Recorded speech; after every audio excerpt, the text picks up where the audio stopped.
So అక్కడ డెలిబరేట్గా ఒక positive aura ఎప్పుడూ ఉండేది మీతో ఫాలో అవుతూ. అప్పటి నుంచే మీకు దేవుడి మీద నమ్మకం బాగా ఎక్కువ? చిన్నప్పటి నుంచి మా అమ్మగారికి బాగా దేవుడు భక్తి, మా నాన్నగారికి అంత ఉండేది కాదు, కానీ మా అమ్మగారికి బాగా రోజు ఆవిడ కృష్ణుడి మీద రాముడి మీద పాటలు పాడుతూ ఉంటారు, భజనలు చేసుకుంటూ ఉంటారు. పాడేవారు సార్? చాలా పాడేవారు కూడా. సో ఆవిడని చూసి మేమందరం కూడా నేర్చుకున్నాం. తర్వాత ఆవిడ పొద్దున్నే నిద్రలాగానే దేవుడికి దండం పెట్టుకొని దిగు మంచం పెంచారు ఎవరు. రాత్రి పడుకున్నప్పుడు కాడు కడుక్కొని వచ్చి మంచం మీద పడుకోబోయే ముందు దేవుడికి దండం పెట్టుకొని మళ్ళీ పడుకోనేవారు. అట్లా అది చిన్నప్పటి నుంచి అలవాటయ్యి. నేను బిజినెస్లోకి వెళ్ళాక కూడా రోజు ఇంటి దగ్గర పూజ చేసుకోవటం వెళ్ళటం అది అదొక అలవాటు. అది ఇప్పటికీ అట్లాగే ప్రాబ్లంగా అవుతారు, కంటిన్యూ అవుతుంది. సార్, శ్రీదేవి గారు హీరోయిన్గా నటించిన మొదటి ఫిలిం బంగారక్క. అప్పుడు చాలా చిన్నపిల్ల సార్ ఆవిడ. చాలా సరిగ్గా చెప్పాలంటే హీరోయిన్గా అదే ఫస్ట్ సినిమా.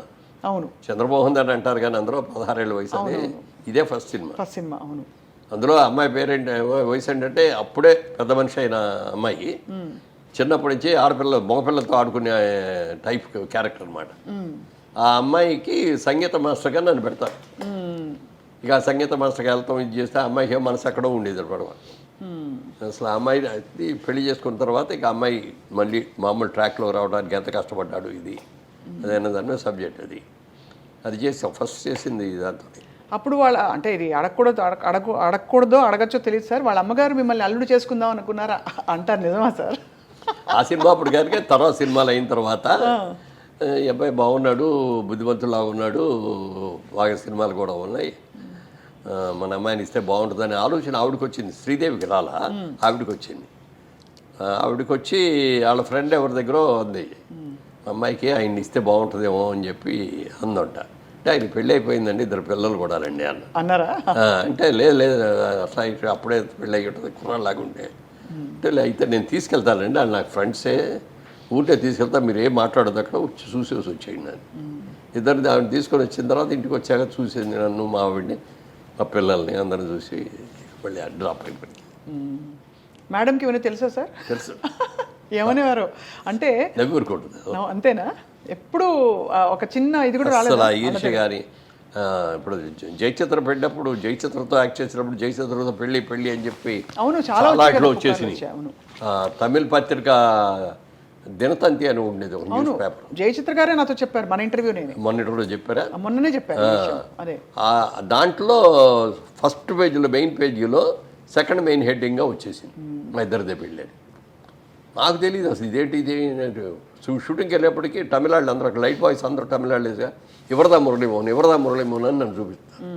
ఏంటిది ఇవాళ కొత్తగా అందరూ ఇవరదా మురళీమోహన్ అని చూపిస్తున్నారు ఏంటి అని అనుకున్నా. నాకు తెలియదు. సెట్లోకి వెళ్ళిపోయిన తర్వాత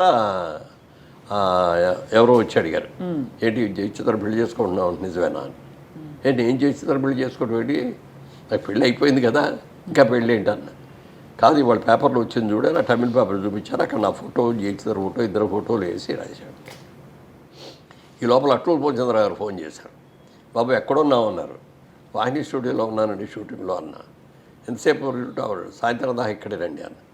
నేను వస్తున్నాను అన్నాడు. అనగానే అప్పుడు భయం వేసింది. అప్పుడు దాకా ఏమీ లేదు. ఇదేంటి ఈయన వస్తున్నారు, ఈ పేపర్ ఏమైనా చదివాడు ఆయన, లేకపోతే ఏమైనా తెలిసిందా, వేరే పనితో వస్తారా అని కొంత ఇది ఉంది. అయినా అయ్యి ఉండదులే అని చెప్పి నా షూటింగ్లో పడిపోయాను. ఆయన కరెక్ట్గా 11:30కి వచ్చారు. వచ్చి బాబు ఒకసారి రాయిపోయి మాట్లాడదామని అని మేకప్ రూమ్లో తీసుకొచ్చి ఇట్లా పేపర్లో వచ్చింది బాబు నిజమేనా అన్నాడు. అయ్యో అలాంటి పని నేనెందుకు చేస్తానండి, నేను ఎప్పుడు అలాంటి పని చేయను, ఏదో ఎక్కడా పొరపాటు పడి ఏమన్నా చేస్తారేమో తప్పు అని చెప్పడం కోసం వద్దు అని చెప్పడం కోసం వచ్చాను అన్నారు.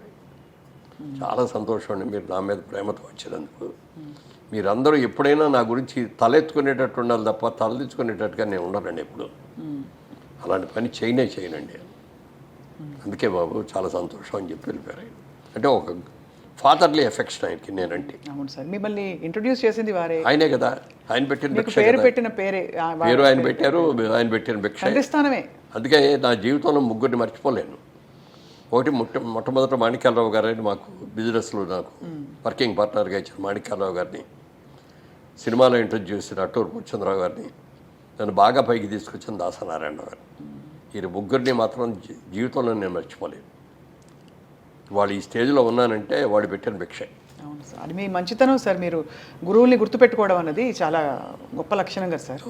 కానీ సార్ నిజానికి ఆ రోజుల్లో రెండో పెళ్లి జరగడం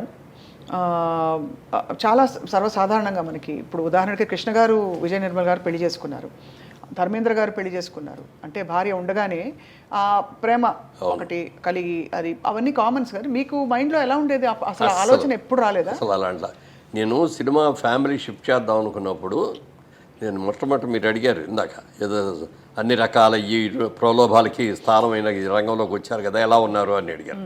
దానికి సమాధానం ఇప్పుడు చెప్తున్నాను. నేను ఇండస్ట్రీకి వచ్చేటప్పుడు, నేను ఫ్యామిలీ పిల్లల్ని తీసుకొని వచ్చేటప్పుడు నేను ఒకటే నిర్ణయం నాకు నేనే చేసుకున్నాను, సెల్ఫ్ ఇంపోజ్ చేసుకున్నాను అనమాట. సినిమా ఇండస్ట్రీలో ఉన్నంత వరకు, అంటే అది చేసుకోవడానికి కారణం అంటే సినిమా ఇండస్ట్రీలో గొప్పవాళ్ళు ఉన్నారు, వాళ్ళు చూసా ఏం చేయాలో, ఎలా కష్టపడాలో నేర్చుకున్నా. అలాగే కొంతమంది చాలా పెద్ద హీరోలుగా ఉండి వాళ్ళకున్న అలవాట్ల మూలంగా వాళ్ళ కెరియర్ని ఎలా పాడు చేసుకున్నారు అనే వాళ్ళని కూడా చూశాను. ఎవరు సార్ ఉదాహరణకి? పేర్లు చెప్పకూడదండి. ఓకే, రైట్, అర్థమైంది సార్. అందుకని నాకు నేనే కొన్ని రూల్స్ ఇంపోజ్ చేసుకున్నా. సినిమా ఇండస్ట్రీలో ఉన్నంత వరకు జోదం ఆడకూడదు, పేకాట ఆడకూడదు, డ్రింక్ చేయకూడదు, వ్యభిచారం చేయకూడదు, ఎవరితో ఆడాలతో లింక్ పెట్టుకోకూడదు. చాలా అది పెట్టుకొని మీరు చెప్తే నెంబర్ 40 ఏళ్ళు కంటిన్యూ చేసుకోవాలి. ఏ రోజున ఎక్కడ కూడా తాగటం కానీ, పేకాటం కానీ, రేసులకు వెళ్ళటం కానీ, అమ్మాయిలతో తిరగటం కానీ ఏమి. చాలా ప్రలోభాలు పెట్టిన వాళ్ళు ఉన్నారు, అవన్నీ చెప్పను. అయినా సరే అంటే ప్రలోభాలు అంటే ఎలా పెట్టారు? ఏం కాదులే, పర్లేదు ఇవాళ అది బయట వాళ్ళు కూడా, సినిమా వాళ్ళే కాదు, బయట వాళ్ళు కూడా అప్పట్లో కొంచెం క్రేజీ యంగ్ హీరోగా క్రేజీగా కనపడేది సార్. మీరు అందగాడు అదొకటి. అంటే 2 రకాల వాళ్ళు ఉండేవారు. ఇదిగో ఇలాంటి అన్నయ్య ఉంటే బాగుంటుంది అనుకునే వాళ్ళు ఉన్నారు, ఇలాంటి మొగుడు ఉంటే బాగుండేవాళ్ళు అనుకున్నారు, ఇలాంటి తండ్రి ఉంటే బాగుండేవాళ్ళు అనుకున్నారు. అట్లా అనుకున్నారు తప్ప ఇంకా వేరేగా అనుకున్నారు. ఎప్పుడు సార్ ఒక డీసెంట్